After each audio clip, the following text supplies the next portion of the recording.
Good evening, everyone. What's going on, people? How's it going? I hope everything's okay. And tonight I'm going to do a daily transfer update. So if you like having me videos, if you smash the like button, subscribe if you are new, and also leave your comments down below. So a bit of a mad day today, again at work, but it's been a bad day. And I got my team in minutes at 7 o'clock, and then I'm gonna watch the AC Milan Juventus game after that. It should be a cracking game when these two collides. Whoever wins that game in the neat, then they're going to be back in the title race or they're going to run away with it. So, like I said, if you drop your comments in the section, comment section, and hopefully things will be good.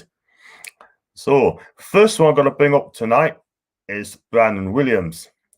Now, Brandon plays for Manchester United, as you know. He's 20-year-old and he's a left back, and he's been linked with us on loan until the end of the season, and he's eager to get some game time. So, if we're after him, what's going to happen to Jeff Williams? Are we going to get him? 50-50, I say. But it's according to Daily Express, the fee has been agreed, and hopefully it come to us very, very soon. So if you want this guy in Newcastle, so you can get some game time, if you drop your comments down in the comment section.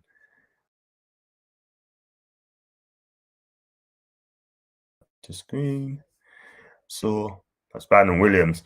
For me, I would have gone for Jeff Williams because he knows Newcastle and he knows how to play for the club. So get him in. Right, on to outgoings, possibly outgoings. And the one we're going to talk about now is DeAndre Yedlin. Now, this guy's been playing fantastically for the last 2 games. And is he auditioning himself to get a move away from Newcastle? Well, Seattle Saunders, I think I pronounced it right. Seattle are after him as well to take him back home. They offer him a very good deal for him to return home. And listen, on his day, I think he's a very good player going forward. But at times, his distribution is quite poor. He cannot cross the ball. He cannot defend. But he has improved for the last 2 games. 2 of the crosses were pinpoint, absolutely pinpoint. And unfortunately, there was no takers at the end of it because our strikers just couldn't be bothered at the day.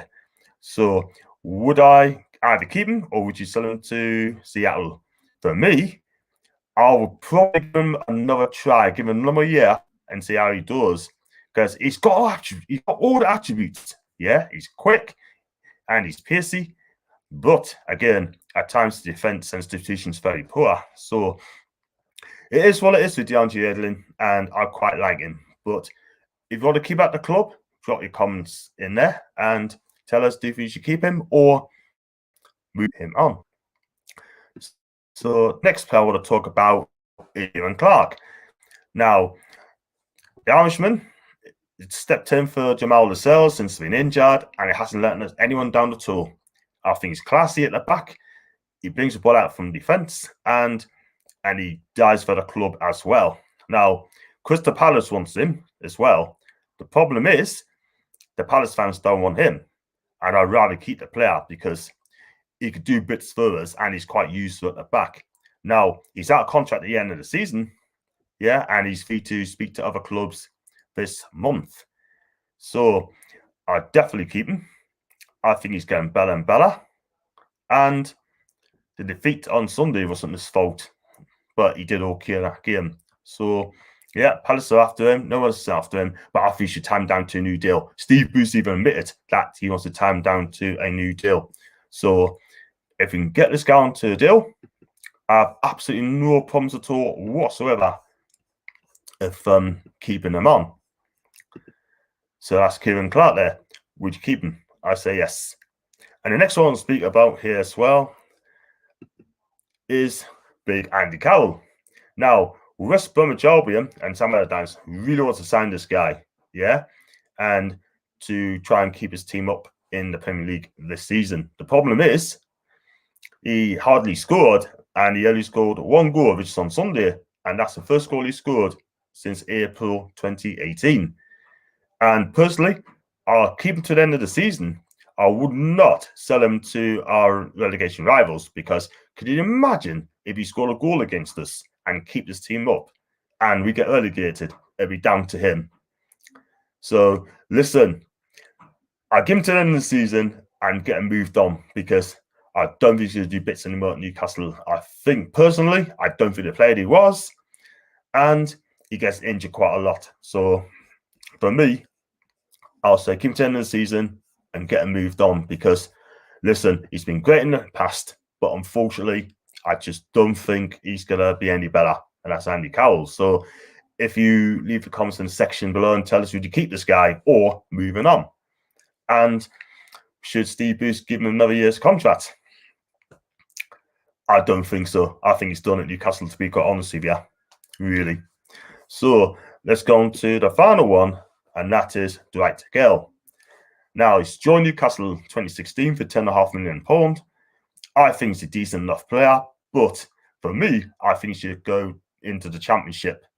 But Fulham wants the signature this month. It's not the first time being linked with him. It's happened before, but we actually turned down the 15 million offer. I think it's 15, 16 million pound we turned down at the time. But looking back, we could do all that money and getting a decent striker in. So, yeah, and 2 Qatar clubs are after him as well, but I don't think he'll go there. But if I'm honest with you, I think he'll stay at Newcastle until the end of the season, where he can go to a top Championship club, because he can do a job there. And he's injury prone, like I said, and he's a likeable lad. And what he's done for us in the Championship, we're never going to forget that. Why? Because he's done the job for us, and we appreciate that for him. The trouble is, though, he's not going to get us 15 goals a season, and he's 31 now, and I think he needs to be moved on. So would you keep Dwight, or would you sell him to Fulham? For me, I definitely would not sell Andy Carroll or Dwight Carroll to our relegation rivals. I can understand if it's a bigger club, but that ain't going to happen anytime soon. So that's the players we've been linked with and people's going away. But I hope we do get a couple of midfielders in, because at the end of the day, we do need midfielders, because like I said, Sean Longstaff is not good enough. I think he's lost the plot. Matty Longstaff will be decent for us, but again, he needs someone's going to be more creativity alongside him. Isaac Hayden should stay at Newcastle, definitely. And let's hope that we have a good window, because last season we brought in 3 Bentaleb, Lazaro, and also the hapless Danny Rose. And Steve Bruce has come out and say, look, we're not going to sign anyone until they improve the team. Well, last season, 2 didn't improve, 1 was okay. But I just hope that we have a better transfer window, get in where we need, shoot us off the table, and yeah, and everyone will be happy, won't they? So if you like my videos, drive the likes up, smash the likes up, smash the subscribe button, because I need more and more subscribers here. I'm trying to get 1,000 probably in a couple months' time. So I will keep doing it. I've got some great content coming up as well. Please keep your eyes peeled for that. And go and have yourself a nice evening. I'll be back on again, which I'll do the match preview for the Arsenal game in the FA Cup. I will do a live press conference reaction with Steve Bruce. So it should be fun and games. So until then, I hope you enjoy your evening. And please, please keep warm, because it's absolutely freezing out there, man. But until then, I'm out of here. You take care. Ta-ra.